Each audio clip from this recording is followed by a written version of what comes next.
thanks for coming on, Stuart. It's really good to have you. It's been a while since we've properly spoken. To give a little bit of context, I know Stuart from school days, one of the oldest friends that I have in this world. But we had a quick quick call yesterday.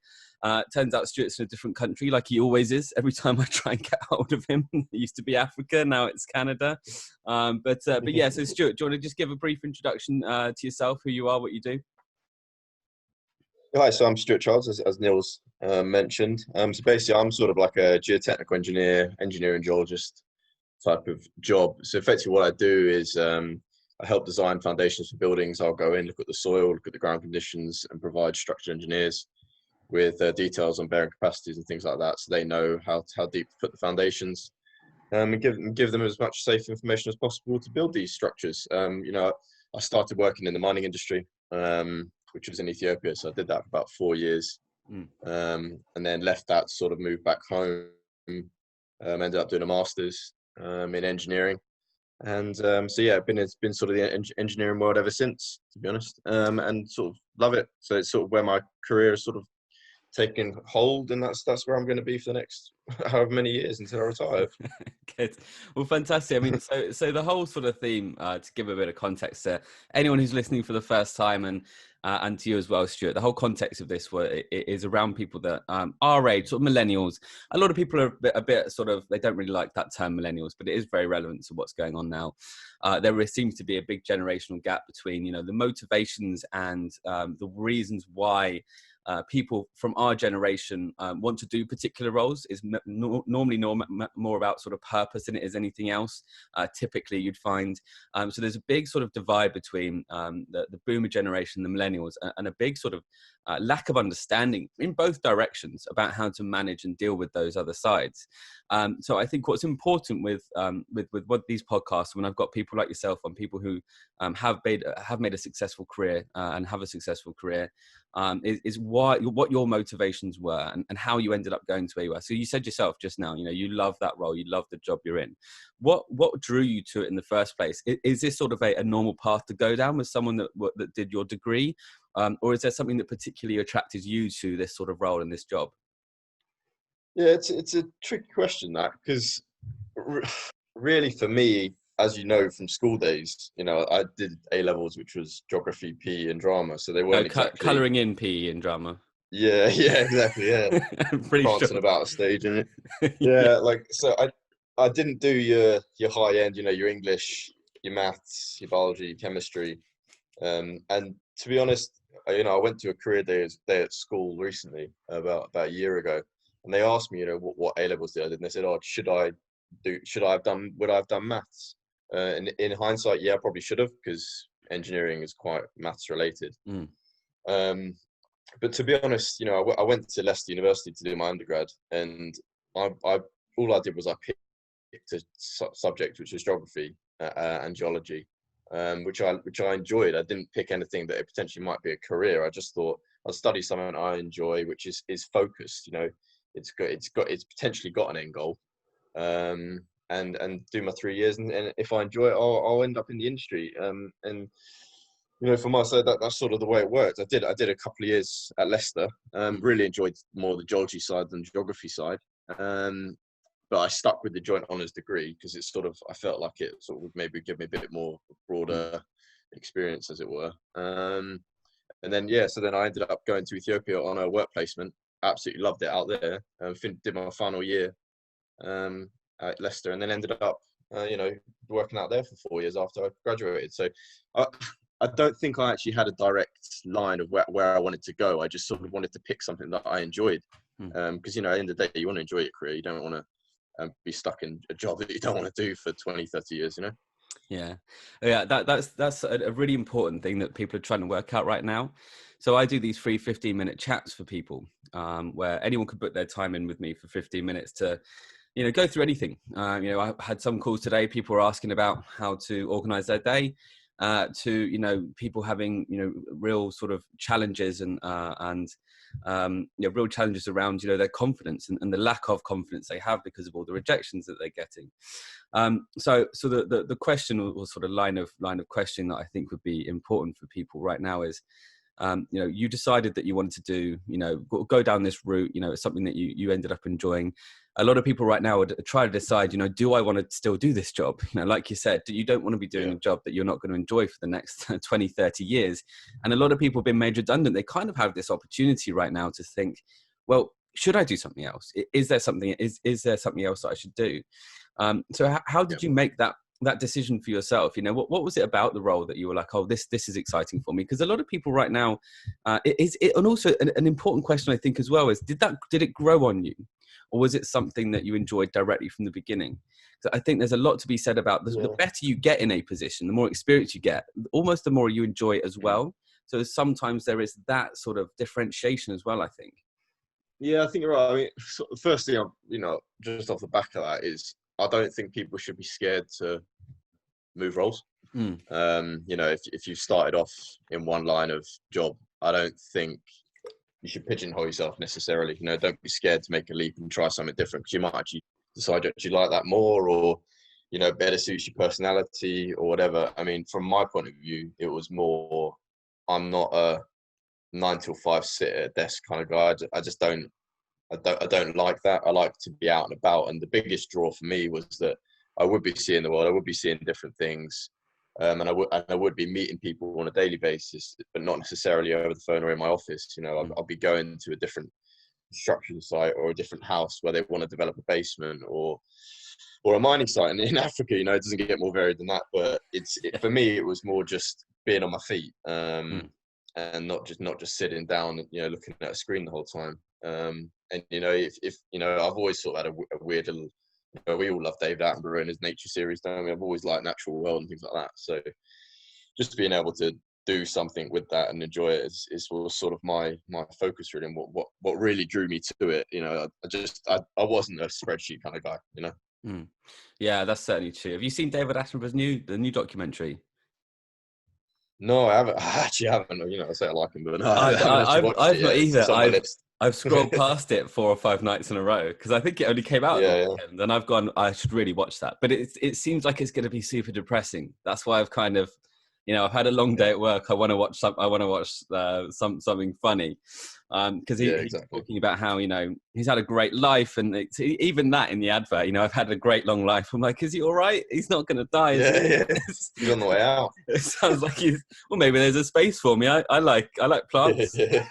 Yeah. Someone needs to take over David Attenborough. Maybe it could be you. Yeah, well, I very much doubt that.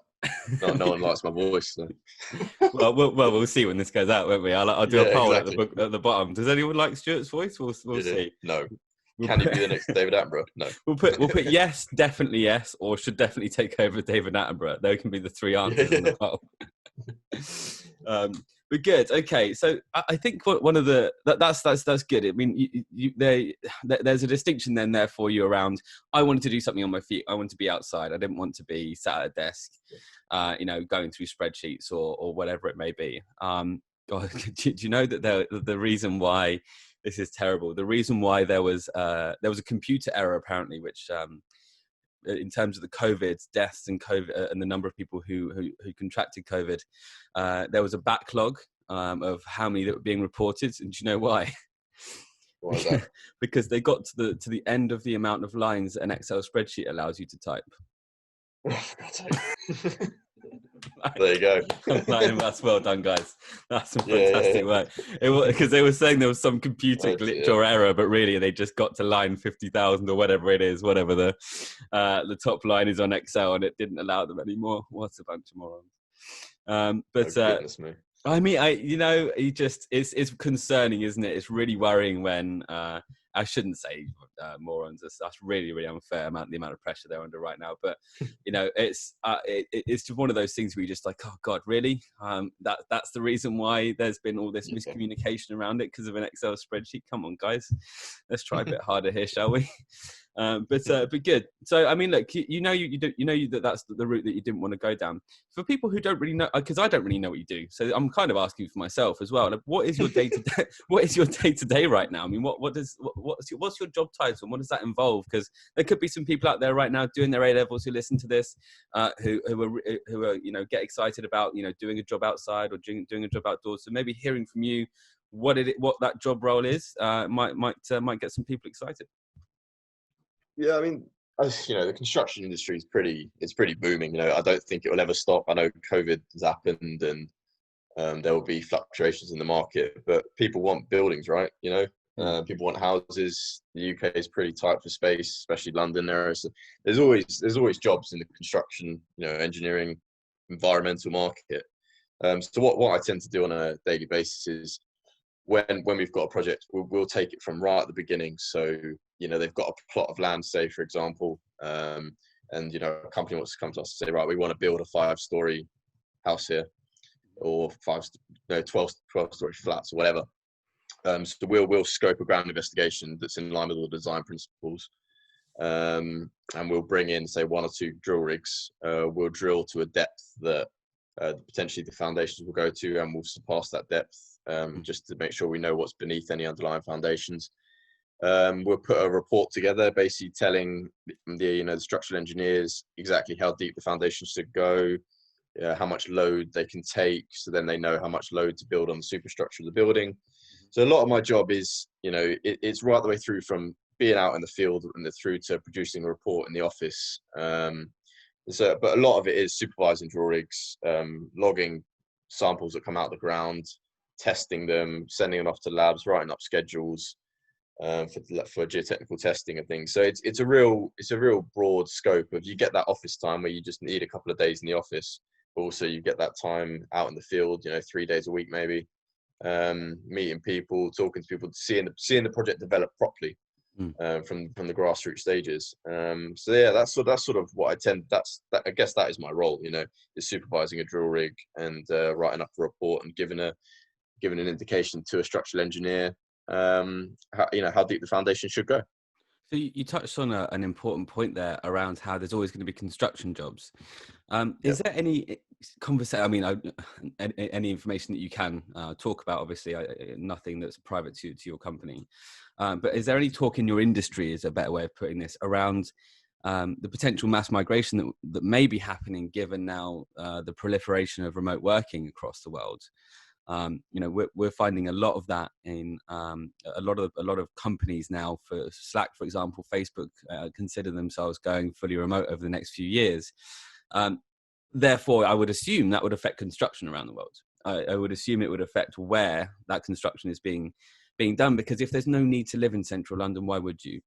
I personally, the plan is to move to Barcelona next year, because if I can wake up by a beach and do my job anywhere, then I'm going to do that. I mean, that's my preference. Yeah. But it could be a cottage in the countryside. It could be, a mountain. It could be whatever.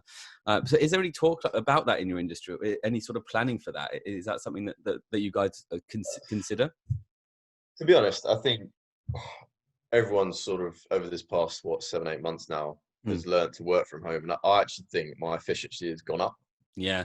Because I'm in sort of a home comfort environment, and when you're in the office, I guess maybe you get a bit sterile and you want to get up, you go talk to your colleague, you go to the toilet, you go to the kitchen, you make yourself a cup of tea, and you end up making 5 or 6 cups of tea, and that time actually equates to 2-3 hours lost out of your day, which you end up doing absolutely nothing. So for me, I find efficiency is better at home. I think the industry, it still needs that site presence, and outdoors. So actually, as long as you use social distance and whatnot, it's probably COVID pretty safe. But I don't see there being a problem with working from home, as long as you've got the trust from your employees. That's sort of the way.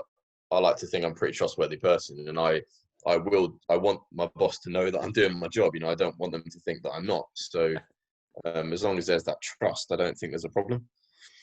Yeah, I think that is the main issue, is trust.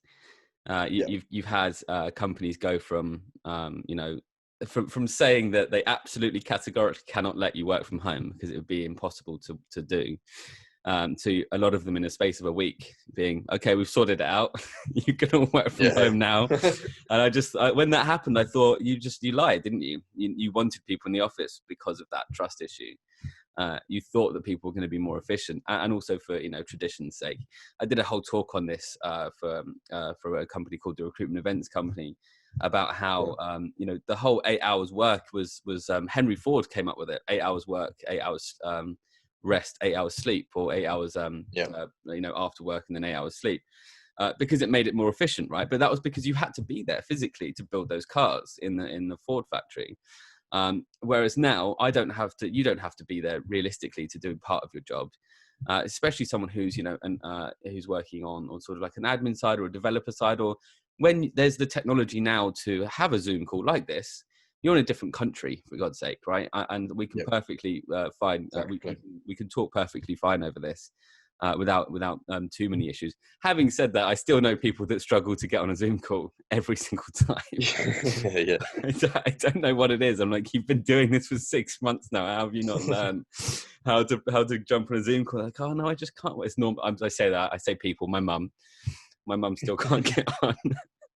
But bless her. Even still, like working from home. I mean, I'd probably do more hours now just because you check your emails at silly times, or you're always there. Whereas I think when you go to work, I used to shut down as soon as I left work. Unless there was something urgent, then you deal with it. But yeah, really, I find myself always sort of there, but I don't mind that necessarily. Yeah. I agree. I hated the commute time. I always saw it as a waste of my day. And there would be times where I would stay at home later to get a meeting done, or write some notes up, or write a project plan, because I knew that I wouldn't have. If it's the moment I get on the train on the underground, I'm screwed for the next half an hour. I can't do anything. I'm completely shut off from the world. So I think it has given that sort of time back to people as well. Given massively, it's sort of given back some extra time in the day, and I think it's dangerous as well at the same time. I think people not being able to switch off is going to bite some people in the arse at some point. Not having that. I know one thing that I had someone on called Emma Hislop from BGC. She's one of the senior talent professionals there, and she said the best boss she ever worked with used to delay all her emails. So if she sent an email at 10 o'clock at night or 1 o'clock in the morning, she'd delay the email to not be delivered to the people in her team until 8 a.m. And I really liked that. I thought that's a really sensible way of making, because you can then work late if you want to. That's fine. No one's going to stop you doing that. But you can see how that might be, people might feel the need to work later if you as a manager or you as a boss are sending them emails at 9 o'clock. They might feel obligated to respond to that. So I think that's what, like, little things like that can really help in these sort of situations, I think. So do you manage a team at the moment then, or are you part of a team? So you mentioned it at the beginning. I've just moved out to Vancouver. So I'm coming home at Christmas, but I've moved out here just to sort of help with a project out here. So I've got like someone I met on my master's. So I'm sort of working underneath him, and then sort of my job to run the geotechnical drilling side of things. So managing the guys that work for us, as well as the subcontractors.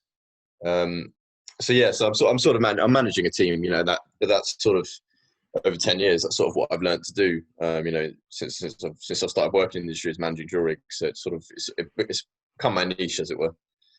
Have you ever done anything offshore, like an offshore oil rig type thing? No, it's never really appealed to me, really. I ended up in this, working in Ethiopia on a mine down on the Eritrean Somali border down there, and that was sort of as remote as it gets, and just being offshore didn't really appeal to me too much.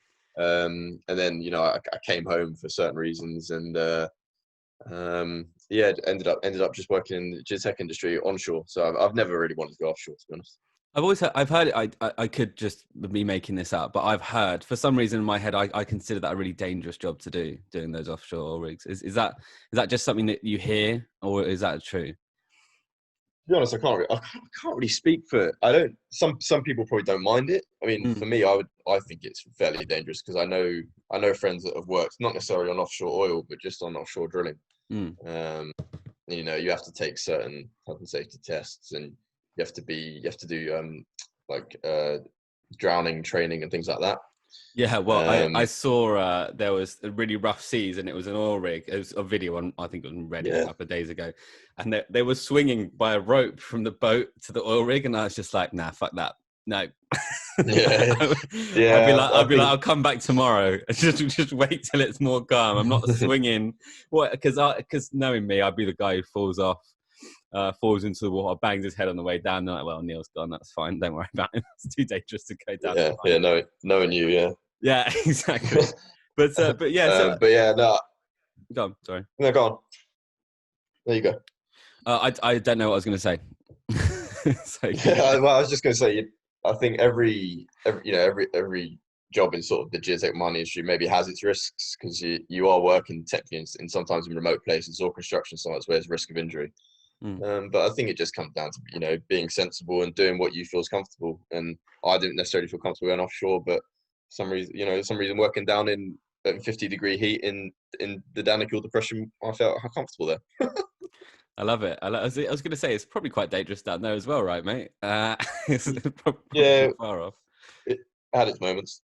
Yeah, I bet.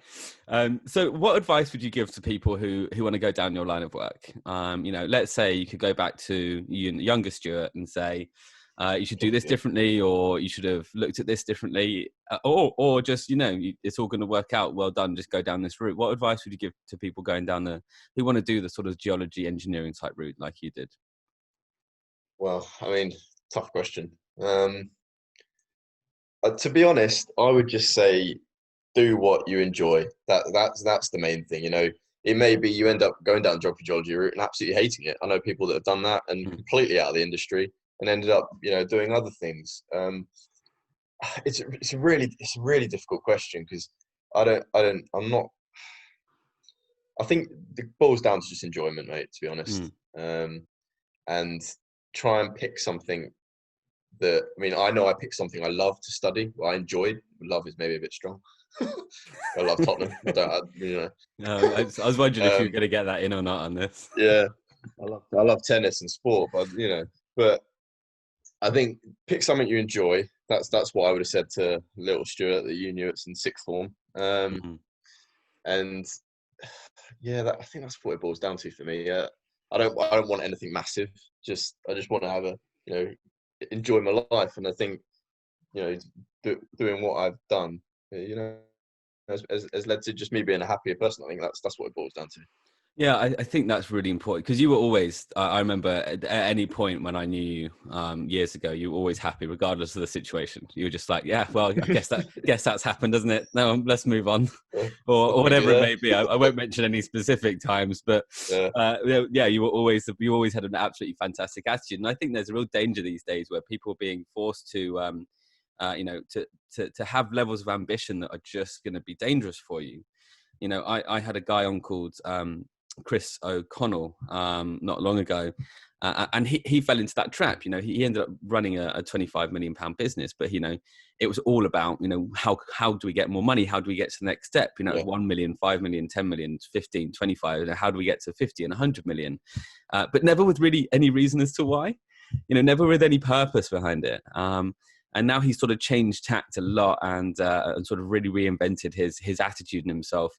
And I think this is one thing that, I had another call with a young lady the other day who was our age. And she said, I have no idea why all I cared about was more money and status, but that's all I've cared about the whole of my 20s.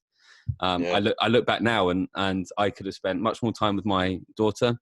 I think I would have had better relationships with my friends if I'd not just had that obsession. So I think it's important to remember that it's not money will improve your life, but up to a point. There's I think a it's point. driven into us, isn't it? That whole in your 20s, you should, late 20s, you should be on almost 100k or whatever, and you should be absolutely smashing life. I think it's driven into us, and I think the whole notion of just enjoying what you're doing, enjoying your 20s, and obviously money's a factor, like you said, but don't be scared to be in this mental health awareness world. Like, don't be scared to be unhappy and voice that and move jobs and try something new, because I think you might find some happiness elsewhere. Yeah, I think I absolutely agree. I think you should try as many different jobs as you can in your 20s, especially your early 20s. Just go and Yep. do them all. Just go and find out what you hate. If you find out all the stuff you don't want to do, it makes it a lot easier to find something you do, because you're starting to rule everything out, right? You'll get to a point where you're like, well, I know I don't want to do this. And then that carries on to jobs. It carries on from the culture in different companies. If you know the culture that you thrive in as well, you won't know if you thrive in one culture or another if you've only ever worked at one company. You've got to move around to find, because you don't know any better otherwise. You might be miserable and think that that's the only way things can work. Yep. You've got to move around. You've got to do something. And right now, with the amount of people being made redundant, I think that's an important time for people. Well, there's certainly the chance for people to be doing that. Yeah, I mean, I might have been a duff example here for the podcast, because one of my family members always said to me, "He's like, Stu, you've been lucky in the fact you've ended up loving what you've ended up doing." And Yeah. I think maybe luck has played a bit of part in what I've ended up doing, because it was someone on the tennis team that recommended going to Ethiopia, and I ended up getting a work placement and a job from that. Oh, really? I made a decision to do my masters, and then I had a tough time after that when I went back to Ethiopia looking for a job to come back to the UK, because I had no UK experience. But I got that opportunity through the company that I worked for in the UK for 5 years. Loved my time there, and that was sort of again a springboard for me. So I think maybe luck does play a part, and I know I have not experienced any other industry. It's not like I've worked in PR marketing or whatever. Mm. Yeah. But yeah, I think I know plenty of people that have changed jobs, and they're still thriving and doing well. Yeah, I think you probably, to an extent, you were lucky that you enjoyed the route that you decided to go down. Yeah. I think there's also an element of good decision making there on your part, deciding that quite early on. I know I do enjoy the general gist of what this job is going to be around, this engineering geology type role. You enjoyed that at first, but if you're in a situation right now in your career or your life where you really hate what you're doing, then go and try something else. You're only 25. You shouldn't be this upset about about hating your role. You've got another 30 years ahead of you to work, another 35 years probably, where you're going to be working, maybe 40 years that you're still going to be working. You're only 5 years in, so don't worry about it. So you've got all this, you've got all the rest of you've got another 5 years to realistically work out what you want to do, because you've still got another 30 years to do that job afterwards, right? Yeah, I really wouldn't worry. Yeah. I turned 30 in June, and I may even move jobs. Who knows? I'm not. No, I wouldn't stress about between 20 and 30 what you end up doing. Just develop yourself as a person. I think that's the main thing. And obviously earning money along the way, benefits. But it's not all about that, is it? No, it's not. Well, look. Thanks for your time, Stuart. It's been really good catching up properly, and I think there's some real value that we that we'll get out of that.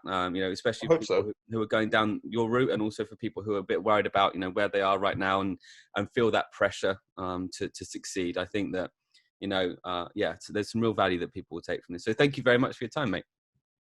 All right. Well, I mean, success is many forms, isn't it? At the end of the day, like it's not necessarily monetary. You can have a decent job, but as long as you're doing well in your job, that can be success as well. So I think just if everyone just keeps a level head, they'll be absolutely fine. That's my take home, I think. Brilliant. I'll clip that out and I'll put it out afterwards. Yeah. Just you saying that, because of a great podcast. No, what I'll do is I'll clip up all the best bits, and then I'll put them all out. I'll send them to you as well first. And but yeah. No, that's all right. Yeah, I don't think I've said anything silly. No, I don't think so either. I think it was really good, mate. Well, look, thank you so much. I will. Thanks for your time. I'll catch up with you soon.